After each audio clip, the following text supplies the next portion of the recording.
اردو اخبار جو.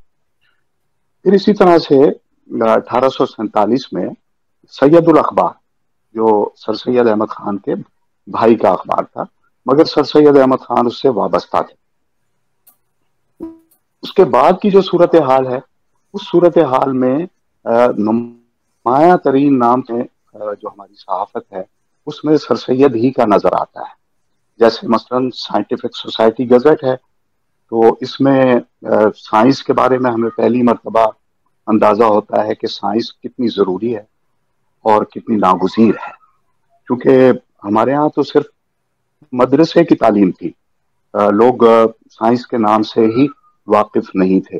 تو اس لیے، اور یہ دور ایسا تھا کہ اس دور میں انگریزوں کی وجہ سے یہاں بہت سی ایسی چیزیں ہمیں دکھائی دے رہی تھی، جیسے الیکٹریسٹی تھی، یا جیسے ٹیلی فون، ٹیلی گراف یا سٹیمر چل رہے تھے، اور سڑکیں بن رہی تھی، ریلوے لائن بچھائی جا رہی تھی. تو یہ ساری چیزیں جو ہیں یہ ایک طرح سے یہاں کے جو لوگ تھے ان کو بڑی حیرت سے دیکھ رہے تھے. اس لیے سر سید کو اس بات کی ضرورت محسوس ہوئی تھی. دوسرا ان کا بڑا کارنامہ ہے وہ تہذیب الاخلاق ہے. جب وہ انگلستان گئے ہیں، یہ 1869 کی بات ہے، جب وہ انگلستان گئے ہیں تو انہوں نے وہاں اسپیکٹیٹر اور ٹیٹلر کے نام سے 2 اخبار دیکھے. کیونکہ جب وہ کسی سب وے میں یا کسی بس میں کہیں بیٹھتے تھے تو وہ یہ دیکھتے تھے کہ لوگ جو ہیں بڑے انہماک کے ساتھ اخبار پڑھتے ہیں. تو انہیں بھی تجسس ہوا کہ یہ ایسی کیا چیز ہے. تو تب انہوں نے وہ جو ایک ڈسٹ بن ہوتا ہے اس میں سے کچھ اخبار نکال کے دیکھے، تو انہیں اندازہ ہوا کہ ان میں کوئی سنسنی خیزی نہیں ہے، بلکہ اس میں اس طرح کے مضامین شائع ہوتے ہیں جس میں جو معاشرتی ناہمواریاں ہیں ان ناہمواریوں کا ذکر ہوتا ہے اور پھر ان کا کوئی سلوشن جو ہے وہ بتایا جاتا ہے. تو انہیں یہ اندازہ ہوا کہ یہ لوگ جو ہیں یہ قطار میں کھڑے ہو کر کے ٹرین میں داخل ہوتے ہیں اور اپنی نشست پر بیٹھ جاتے ہیں، ہلکی سی اسمائل کرتے ہیں اور پھر وہ اخبار پڑھنا شروع ہو جاتے ہیں. تو ان کو اندازہ ہوا کہ یہ اصل میں سویلائزیشن جو ہے وہ لوگوں کو سکھانی پڑتی ہے کسی نہ کسی طریقے سے. تو انہوں نے وہی تہذیب الاخلاق، اب یہ دیکھیے یہ نام بھی ایسا ہے کہ جس سے کہ وہ ہمارے اخلاق، تو اس طرح سے وہ تہذیب الاخلاق کا انہوں نے وہی بلاک بنوایا اور پھر اس کے بعد وہ یہاں سے جاری ہوا علی گڑھ سے. آپ یہ دیکھیے کہ اس کے اندر لکھنے والے اس دور کے تمام ادیب اس میں لکھتے تھے. خود سر سید نے مضمون نگاری شروع کی، حالی، محسن الملک، وقار الملک، مولوی چراغ علی، صہبائی، یہ سارے لوگ جو تھے، آزردہ، یہ سب لوگ اس وقت کے نامور ادیب اور شاعر تھے جو اس رسالے میں مضامین لکھتے تھے. پھر اس کے بعد ہمیں اسی کے پیرالل ایک اور رو نظر آتی ہے جو لکھنؤ میں ہے، جہاں اودھ اخبار اور اودھ پنچ. تو اودھ اخبار جو ہے وہ ہم سب جانتے ہیں کہ اس میں پنڈت رتن ناتھ سرشار کا ناول جو ہے فسانہ آزاد وہ شائع ہوا اور مسلسل شائع ہوتا تھا، اور اس کی جو جیسے آپ کہہ لیجئے کہ ریٹنگ اس دور میں اس ناول کی وجہ سے تھی. لیکن اس دور کا ایک بہت اہم اخبار جو تھا وہ اودھ پنچ تھا. منشی سجاد حسین اس کو نکالتے تھے. اس میں زیادہ طرفت سے کام لیا جاتا تھا، یعنی نثر اور نظم دونوں میں ظرافت جو ہے اس کو پیش نظر رکھا جاتا تھا. اس اخبار کے جو نمائندہ لکھنے والے تھے وہ اکبر الہ آبادی تھے.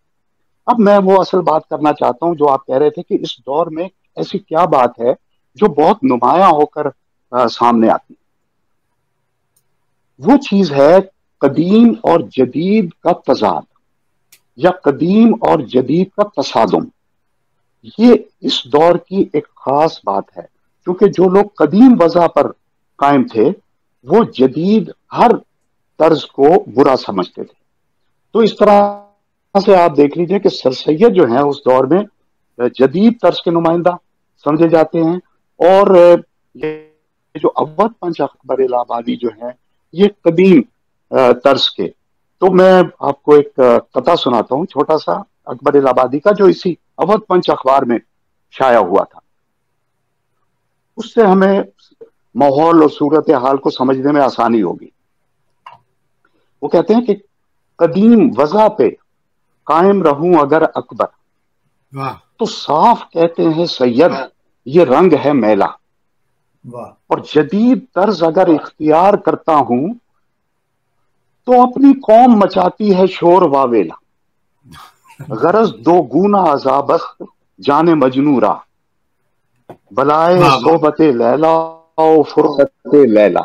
یعنی دونوں طرح عذاب ہے، اور یہ پورا ایک منظر نامہ ہمارے سامنے آ جاتا ہے.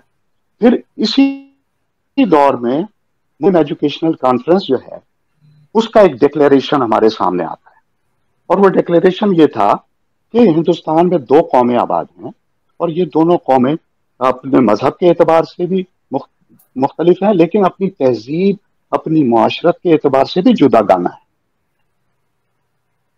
اور ان کم و بیش 700-800 سال ایک ساتھ رہنے کے باوجود ان میں کوئی ہم آہنگی پیدا نہیں ہو سکی. اور اب مسئلہ زبان کا آ گیا ہے، کیونکہ وہاں بنارس کے ہندوؤں نے جو تحریک چلائی اس میں ان کا کہنا یہ تھا کہ یہ اردو جو ہے یہ زبان ہے مسلمانوں، اور غالباً اس کی وجہ وہ سکرپٹ تھا یا کچھ الفاظ تھے جو عربی فارسی سے اردو میں آ رہے تھے. بلکہ اس زمانے میں تو انگریزی کے الفاظ جو ہیں خود سر سید احمد خان نے جیسے سویلائزیشن کا لفظ ہے، وہ انہوں نے اس طرح کے بہت سے الفاظ انہوں نے اردو میں استعمال کرنا شروع کر دی. تو یہ جو دور ہے اس میں ہم یہ دیکھتے ہیں کہ ایک بالکل دو ہمیں متوازی طور پہ دو فکر کے دھارے نظر آتے، اور یہی وہ دور ہے جب 1884 میں کانگریس بنی، ایک سیاسی جماعت یہاں یعنی یہاں کے لوگوں کی سیاسی جماعت تھی، اور اس میں ہندو بھی شامل تھے، مسلم بھی شامل تھے، خود قائد اعظم بھی شروع میں کانگریس میں شامل رہے. تو یہ ایک اس طرح سے ایک دھارا جو ہے وہ چلتا ہوا ہمیں آگے نظر آتا ہے. اور پھر یہ ایک سیاست کا ایک چلن جو ہے وہ شروع ہوتا ہے، اور جو ہمارے اخبار ہیں ان اخبارات میں وہ جو برطانوی سامراج کے خلاف ایک نفرت یا ایک مزاحمت کا جو رویہ لوگوں کے دلوں میں تھا، تو وہ اخبارات کے اندر اب ہمیں نظر آنے لگتا ہے بڑے واضح طور پہ. مثلاً حسرت موہانی کو دیکھ لیجئے، اردو معلیٰ، پہلے تو وہ شاعروں کے انتخاب شائع کرتے تھے، لیکن رفتہ رفتہ اس میں سیاسی مضامین شائع ہونا شروع ہوئے، بڑے باغیانہ مضامین جس پر وہ گرفتار ہوئے.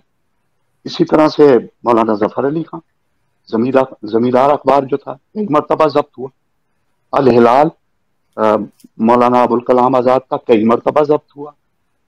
اسی طرح مولانا محمد علی جوہر کہ وہ انہوں نے انگریزی کا اخبار بھی نکالا، اردو کا ہمدرد بھی نکالتے تھے، اور کامریڈ انگریزی کا اخبار. تو یہ جو اب صحافت ہمیں ڈراتی ہے، یہاں ہمیں پتہ چلتا ہے کہ صحافت جو ہے وہ کس طرح سے ہمارے دنوں کو، ہماری شبوں کو، ہمارے حال کو تبدیل کر سکتی ہے، ہمارے مزاج، ہمارے ذہنوں کو بنا سکتی ہے. اور حقیقت یہ ہے کہ میں یہ سمجھتا ہوں کہ یہ چار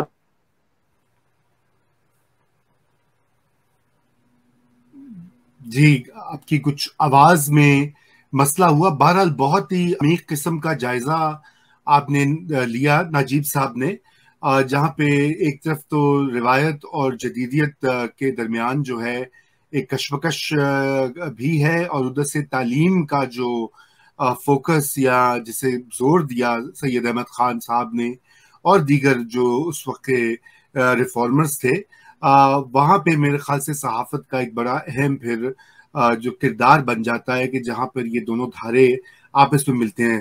ظہور صاحب میں آپ کی طرف بڑھتا ہوں، اور یہ ہم نے اس کا تو جائزہ لیا کہ یہ کس طرح سے یہ پوری تحریک جو ہے آگے بڑھی 20ویں صدی کے اوائل میں. پھر یہ مزید اس میں جان پیدا ہوتی ہے. ایک تو نوآبادیاتی دور کے خلاف جو ایک سٹرگل تھی، وہ ہمیں ترقی پسند ادب جو ہے یا ترقی پسند تحریک ہے اس میں دکھائی دیتی ہے. اس میں بہت سارے لکھنے والے جو تھے وہ بھی صحافت سے وابستہ رہے. تو ذرا کچھ اس کا بھی جائزہ بتائیے، اور دیگر جو اس وقت چیزیں ہو رہی تھی ان کا بھی ذکر کیجیے۔ جی رضا بھائی، جیسے ڈاکٹر صاحب فرما رہے تھے، میں ہلکا سا ایک ریفرنس اس حوالے سے دوں گا۔ جیسے 1857 کے حالات و واقعات کے حوالے سے اودھ پنچ اور سر سید کے آپس میں یہ جو ایک دو نقطہ فکر تھے، یہ ساتھ ساتھ بھی چل رہے تھے اور مخالف بھی چل رہے تھے۔ یعنی ایک احتجاج تھا، ایک پروٹیسٹ تھا ایک طرف سے، اور دوسری طرف سے تہذیب الاخلاق جیسے رسالے جو ہیں، یا وہ ایک ہمواری کی صورت پیدا کر رہے تھے برطانیہ کے ساتھ، تاکہ مسلمان جو ہے وہ آگے بڑھ سکیں۔ ایک احتجاج کا رویہ جو ہے اس کو ختم ہونا چاہیے۔ تو وہ جو ایک 1857 کے بعد ایک جو فکر تھی انگلستان کی حکومت کے خلاف، ایک رویہ جو ابھر رہا تھا، اور ساتھ ساتھ پھر دو قومی نظریے کے حوالے سے بھی جو باتیں آگے بڑھ رہی تھیں، انہوں نے 20ویں صدی کے آغاز میں ایک بہت مضبوط جو ہے وہ اپنا ایک اثر بنا لیا تھا۔ مثال کے طور پر جیسے ڈاکٹر صاحب کہہ رہے تھے مولانا ظفر علی خان کا زمیندار، آپ اس میں دیکھیں کہ مولانا صاحب کا جو صحافیانہ کردار ہے یا ادیبانہ کردار ہے، وہ بڑا جارح قسم کا ہے سلطنت برطانیہ کے خلاف، اور نئی جو جدتیں تھیں جن پر سر سید کام کرنا چاہ رہے تھے یا چاہتے تھے، ان کے خلاف۔ اور اسی زمانے میں ابوالکلام آزاد کا 1912 کا الہلال دیکھ لیجئے، مولانا خود بہت بڑے عالم تھے، اور ان کی 1912 میں اس کا اجرا ہوا تھا۔ پھر حسن نظامی کا منادی بھی تھا 1909 میں۔ لیکن جب ہم 20ویں صدی میں تھوڑا اور آگے بڑھتے ہیں تو ہمیں 1917 کے روسی انقلاب کے بعد پیرس میں جب ایک اجتماع ہوا تھا بین الاقوامی، جس کو the World Congress of the Writer for the Defense of Culture کے نام سے، اور جس میں ہندوستان سے صرف 2 لوگ مدعو کیے گئے تھے۔ اس میں ایک سجاد ظہیر تھے اور ملک راج آنند تھے۔ تو پھر واپسی پر ہندوستان میں آپ دیکھتے ہیں کہ ترقی پسند تحریک کا باقاعدہ آغاز تو لندن میں ہی ہو چکا تھا، وہاں پر باقاعدہ ایک تنظیم بنائی گئی، پھر اس میں بہت سارے لوگ شامل ہوتے ہیں، ڈاکٹر گھوش شامل ہوتے ہیں، ڈاکٹر ایم ڈی تاثیر، سلمان تاثیر کے والد، وہ شامل ہوتے ہیں، اور ترقی پسند تحریک میں ملک راج آنند کو جو ہے وہ صدر چنا جاتا ہے۔ تو جب یہ تحریک کے اثرات یا اس کی سوچ یا فکر جو ہے جب بر صغیر میں پہنچتی ہے، تو یہاں پر بہت بڑے نام تھے اردو ادب میں۔ مثال کے طور پر جوش تھے، پریم چند تھے، ڈاکٹر عابد حسین تھے، اور فراق گورکھپوری، قاضی عبدالغفار، یہ وہ لوگ تھے جو ساتھ شامل ہوئے، اور ایک نئی فکر کا آغاز ہوا جس میں جو سائنٹیفک سوچ کے حوالے سے تھا، جو روایت سے بغاوت کے طور پر تھا، اس پر افسانے بھی لکھے گئے، اس پر مضامین بھی لکھے گئے۔ تو یہ ایک جدت جو ہے وہ ہمیں پھر نظر آتی ہے اس وقت کے اخبارات میں، کیونکہ یہ لوگ پاپولر لوگ تھے، مشہور تھے، اپنا نام بنا چکے تھے، تو اور کسی نہ کسی طریقے سے صحافت سے بھی وابستہ تھے یہ لوگ۔ تو انہوں نے ایک نئی آہنگ اور نیا ایک ترنگ جو ہے وہ اردو صحافت میں پیدا کیا۔ تو میں سمجھتا ہوں کہ 20ویں صدی کا جو یہ شروع کے جو 30-40 برس ہیں، اس میں اردو صحافت کو ایک خاص طور پر فکری ڈائریکشن جو اور فکری جہت جو عطا کی ترقی پسندی کے حوالے سے، وہ ان لوگوں نے دی جن کا میں نے ابھی تذکرہ کیا۔ لیکن اس کے مقابل میں سعادت منٹو بھی تھے، وہ بھی کسی سے کم نہیں تھے، ان کا تعلق بھی اردو افسانے سے تھا، اور کالم سے تھا، اخباری دنیا سے روز کا ایک کالم لکھتے تھے، جس کی عوض ان کو